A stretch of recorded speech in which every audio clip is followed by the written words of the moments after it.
I never thought a single text message could destroy my entire world. But there it was, staring back at me, glowing on my husband's phone screen like a ticking time bomb. I can't wait to see you tonight. I miss you already, my love. My heart stopped. My fingers went cold. For a moment, I convinced myself I had read it wrong. Maybe it was from me. Maybe it was some kind of joke. But no, the name at the top wasn't mine. It was hers, Sabrina. The woman I had foolishly welcomed into my home. I felt my breath hitch, my hands trembling as I scrolled through the messages. There were dozens, no hundreds. Sweet nothings. Late-night confessions. Promises that should have belonged to me. How long? The question rang in my head like a relentless drumbeat. How long had this been going on? Just then, I heard the sound of the shower turning off. My husband, Daniel, was inside, humming a tune like he wasn't ripping my heart apart, piece by piece. I wanted to storm in, throw the phone at his face, demand answers. But I couldn't move. My body refused to function. Instead, I stood there, frozen in time, reliving every moment of our marriage. The anniversary trips, the late-night cuddles, the whispered I love yous before bed. Had it all been a lie? I clenched the phone so tightly that my knuckles turned white. A part of me wanted to delete the messages, pretend I had never seen them, cling to the illusion of a happy marriage. But another part, the part of me that was done being the fool, knew better. Daniel stepped out of the bathroom moments later, rubbing his hair with a towel, completely unaware that his perfect little secret had just crumbled. "Hey, babe," he said casually. "What's up?" I stared at him, trying to read his face. Did he look guilty, nervous? Or was he so used to lying that deception came easily? I forced my voice to remain steady. Your phone was buzzing. His gaze flickered toward the device in my hand. For a split second, so quick that I almost missed it, I saw it. Panic. Then, just as quickly, he masked it with a chuckle. "Oh, thanks. Probably just work emails." Liar. I let out a slow breath, my heart pounding against my ribs. I could confront him right now, demand the truth, watch him scramble for excuses. But no, that would be too easy. Instead, I smiled. Right, work emails. I handed him the phone and watched as he hesitated before taking it, his fingers gripping it a little too tightly. He knew that I knew. And just like that, the battle lines had been drawn. I wasn't going to let this slide. I wasn't going to let him or her walk away unscathed. They thought they could play me for a fool, but they had no idea what was coming. If you had asked me a month ago, I would have told you that my marriage was perfect. Daniel and I had been together for 7 years, married for 5. Ours was the kind of love story that people envied. At least, that's what I believed. We met in college, both ambitious and broke, surviving on instant noodles and dreams of success. He was charming, the kind of man who could make anyone laugh, and I was hopelessly in love. Back then, we promised each other forever, through the struggles, through the long nights spent building our futures, through everything. I supported him through law school while working 2 jobs, making sure he had everything he needed. I was his rock, the woman who stood by him when he had nothing, and when he finally made it, when he landed his 6-figure job at a prestigious law firm, felt like we had one. We had built this life together, at least, that's what I thought. Looking back now, I wonder if I was just convenient someone to hold him up until he didn't need me anymore. The first few years of our marriage were beautiful.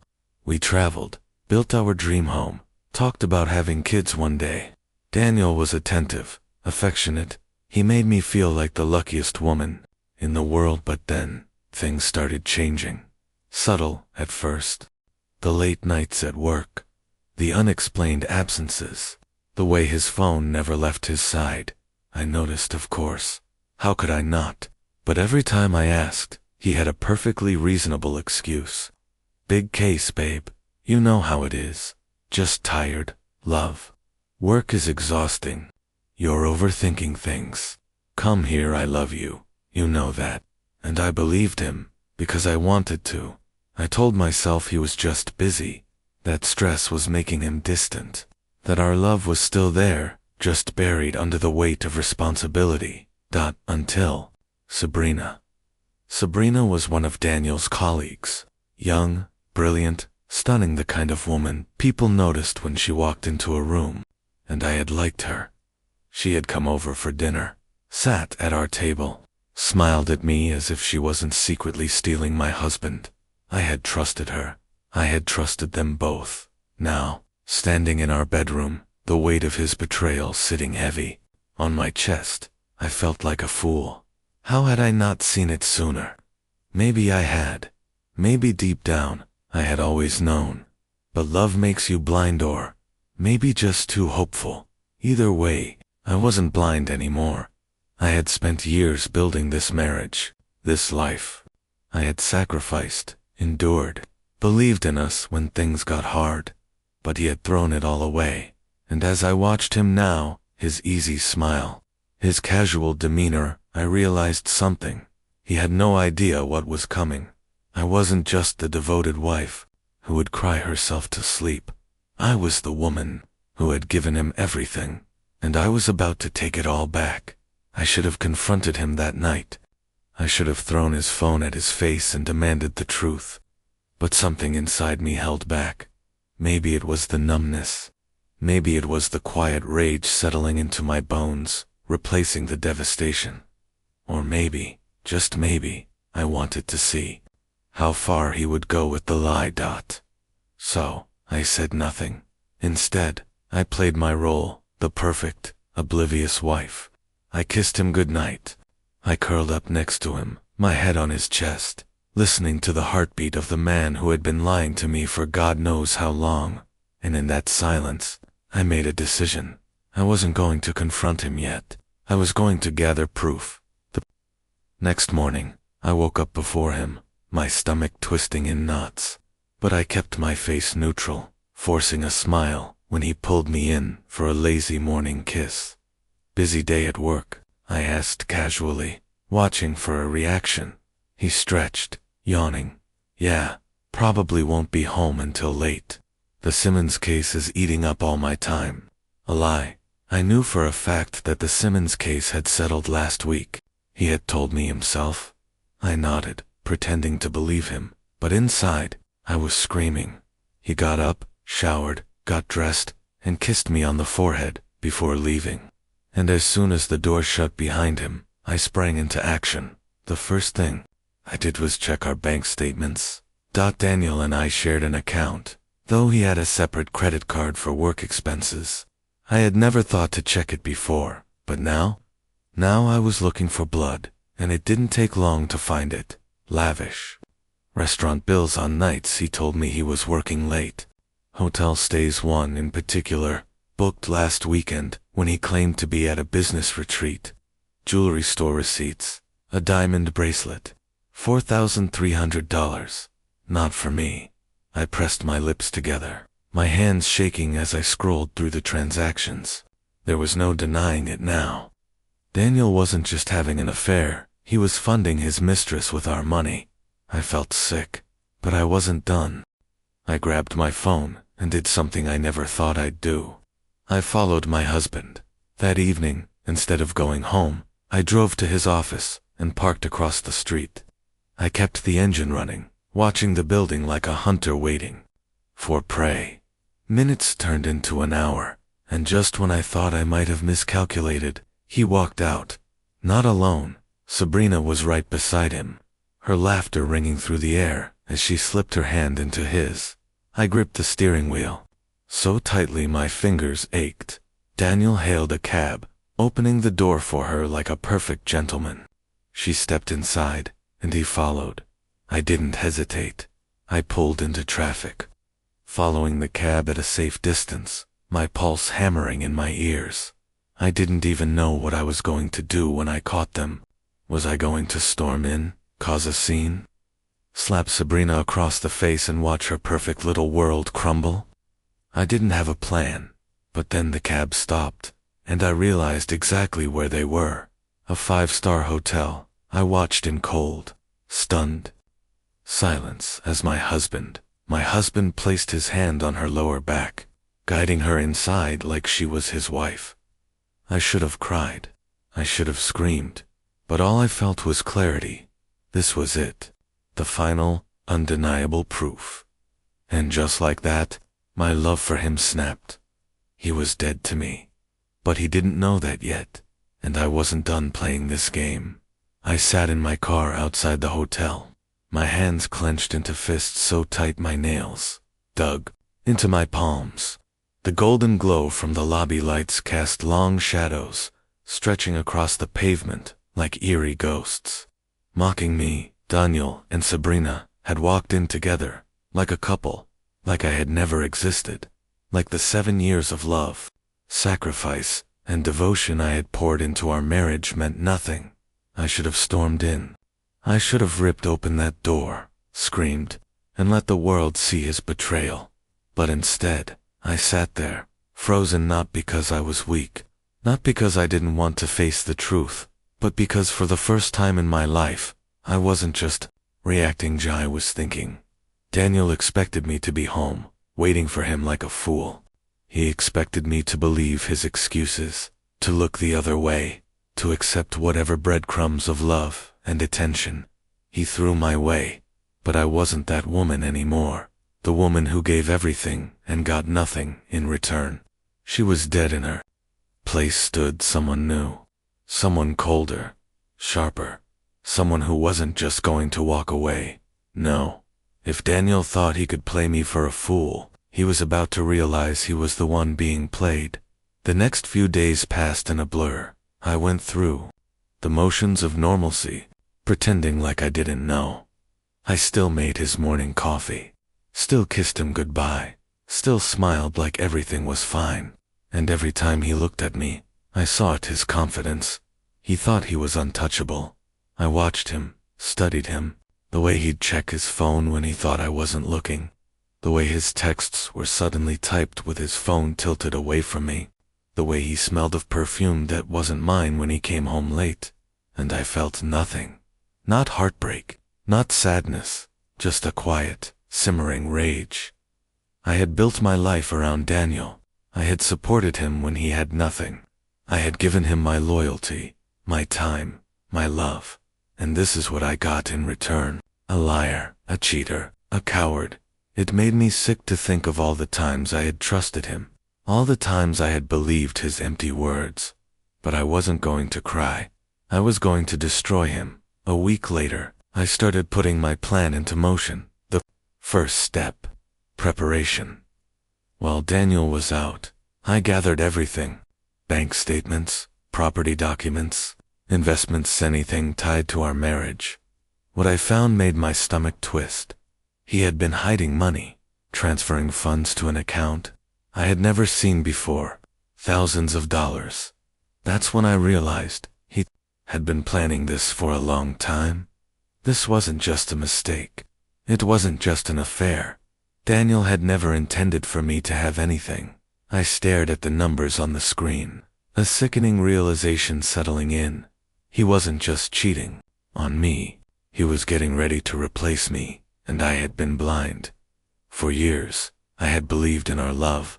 I had thought we were a team, but all along, he was making sure I had no claim to anything. When he finally decided to throw me away, something inside me snapped. I wasn't going to let him win. That evening, I played my role perfectly. Daniel came home late, as usual, smelling like her perfume. I smiled at him. Dinner's on the table. He kissed my cheek absent-mindedly, murmuring a distracted thanks, babe, before heading to the bathroom. And as he showered, washing off whatever sins he had committed that night, I did something I had never done before. I took his phone not to snoop. I already knew the truth. I did it for one reason only, to leave a message for Sabrina. I unlocked it icily. His password hadn't changed in years. I found their chat, scrolled past the disgusting messages of love and longing, and typed 4 simple words. She knows everything. Run.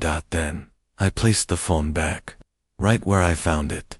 By the time he came out of the bathroom, towel wrapped around his waist, humming like a man without a care in the world, I was already curled up in bed, pretending to be asleep, pretending that nothing had changed, but everything had. Daniel had spent months years underestimating me, and now he had no idea what was coming. I thought leaving would be the hardest part. I expected grief, regret, maybe even second thoughts as I drove away from the home I had built with Daniel. But as I watched the city lights blur past my window, the only thing I felt was relief, until the phone rang. I glanced at the screen. Daniel, of course.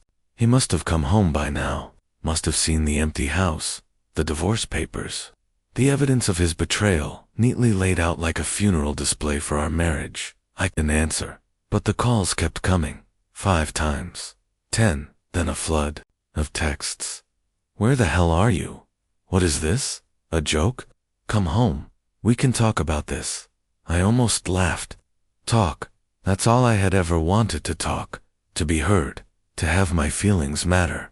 But he had taken that choice from me the moment he decided I wasn't enough. I turned my phone on silent and checked into a hotel for the night. By morning, I was ready to start over, or so I thought, because just as I stepped out of my hotel room, coffee in hand, a familiar voice made my stomach drop. Leaving so soon? I froze. Then, slowly, I turned. Sabrina. She stood there, perfectly put together, a knowing smirk on her lips, as she leaned casually against the wall. How did she know I was here? I clenched my jaw. What do you want? She shrugged, as if this were some casual encounter between friends. I saw Daniel last night, she said, tilting her head.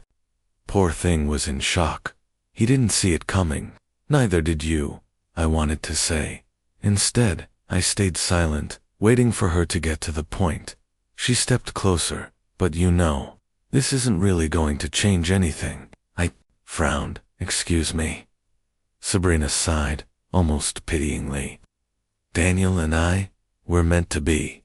He was going to leave you anyway. You just saved him the trouble. I gripped my coffee cup so tightly it nearly cracked. Her words shouldn't have hurt. I had already accepted the truth, but hearing her say it, like I was some inconvenience she had finally removed, made my blood boil. I took a slow breath. If you're here to gloat, you can save your breath. You got what you wanted. Enjoy the leftovers. I turned to leave, but her next words stopped me cold. You think you're walking away with everything, don't you? But Daniel's not going to let you win that easily. My heart slammed against my ribs. Slowly, I turned back. What are you talking about? Sabrina smiled, the kind of smile that said she knew something I didn't. And then, she pulled her phone from her bag, scrolled for a second, and turned the screen toward me. My blood ran cold. Bank records, property documents, a signed pre-NUP. Wait, no, that wasn't possible. We never signed a prenup. I snatched the phone from her hand, my vision blurring as I read the document carefully. My name wasn't on any of our assets, not the house, not the savings, not even the investments we had made together. My stomach twisted. This is fake. Sabrina laughed as I wanted to deny it, but deep down, a sickening realization hit me. Daniel had planned this. He had made sure that when I walked away, I would be left with nothing. I had spent years supporting him, helping him build his career, believing we were a team. But while I was making a home, he was making sure I had no claim to it. My hands shook, rage and humiliation swirling inside me like a hurricane. Sabrina leaned in, lowering her voice. I told you. He was going to leave you anyway. But now, he gets to walk away with everything. And you, her smile widened. You get nothing. I stared at her, my pulse pounding in my ears. This wasn't just betrayal. This was war. And, if Daniel thought I was going to let him get away with this, he was about to learn just how big of a mistake he had made. The day of reckoning arrived sooner than I expected. I woke up to the sound of my phone buzzing violently on the nightstand. Squinting against the morning light, I reached for it. Unknown number. I hesitated before answering. Hello? Silence. Then a shaky breath. You bitch. I sat up instantly, my pulse spiking. Sabrina, do you think this is funny? Her voice was shrill, teetering between rage and panic. What the hell are you trying to do? I leaned back against the pillows, forcing my voice to stay calm. I don't know what you're talking about. A harsh laugh came from the other end. Daniel's gone. I stiffened. What? He disappeared last night. After I got that text from his phone. She knows everything. Run. I confronted him. And do you know what he did? I stayed silent. He left. For the first time, my heart actually skipped a beat. Sabrina wasn't the confident, gloating woman I had met outside my hotel room anymore. She sounded scared, and suddenly, I realized why. She thought I had done something. For a moment, I let that thought sink in. Let her believe I was capable of something far worse than just walking away. And honestly, a part of me enjoyed it. I exhaled slowly. So, let me get this straight. You stole my husband, flaunted it in my face, helped him take everything from me, and now you expect me to tell you where he is. Silence. I smiled. Good luck, Sabrina. Then I hung up. But the moment the call ended, my hands shook, because, while I had expected to ruin Daniel's life, I hadn't expected him to disappear. Where the hell was he? I didn't have to wait long to find out. That evening, I got a call from Daniel himself. I picked up immediately, my voice steady. Hello, I need to see you. I almost laughed. Oh, now you need me. He sighed. Please, it's important. I almost said no, but something in his voice made me pause.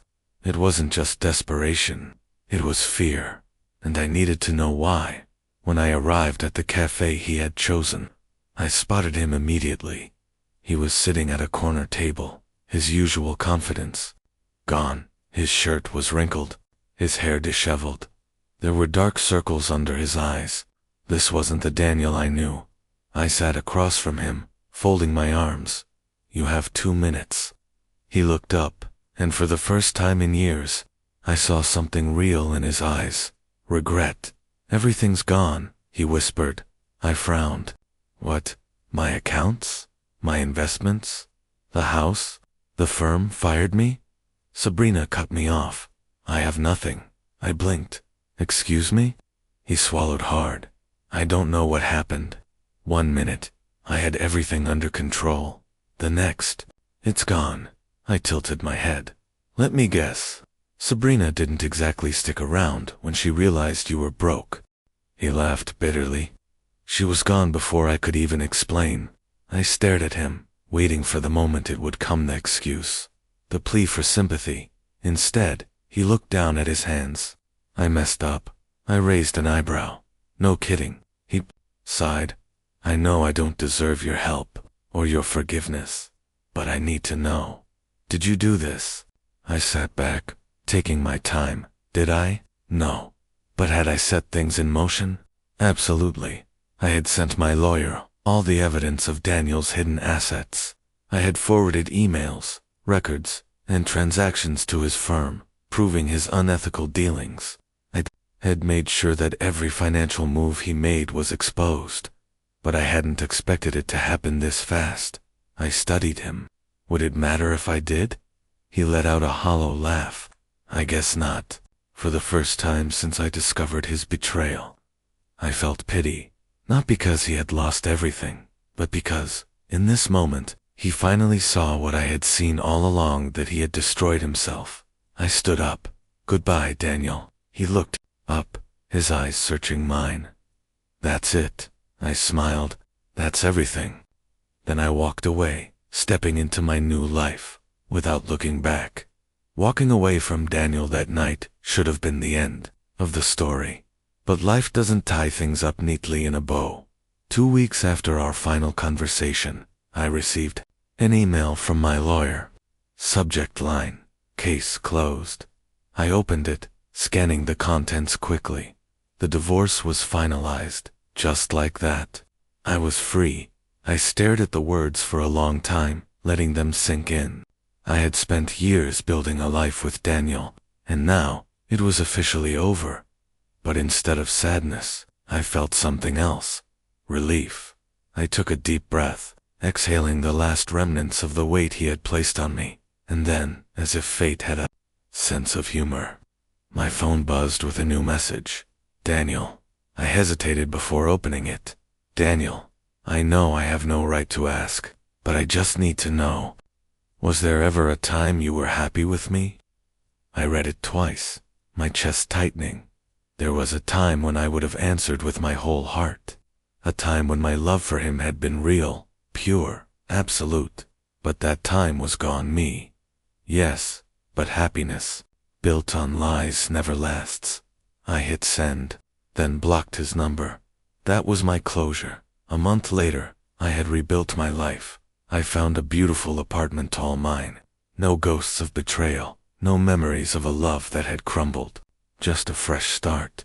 I reconnected with friends I had lost in the chaos of my marriage. People who had seen the warning signs long before I had. People who had stood by me, even when I was blind. And most importantly, I found myself no longer a wife, no longer someone's afterthought, just me. And I loved it then. One evening, as I was sipping wine on my balcony, watching the city lights flicker, I heard a piece of news that made me pause. Daniel had left the city. Sabrina, the woman he had thrown everything away for, had moved on. She drained his accounts and left him the same way he had left me, discarded. A poetic ending. I should have felt satisfaction, but all I felt was indifference. Because he was no longer my problem, I had won. Not because he had lost, but because I had chosen to move forward, and that was the best revenge of all.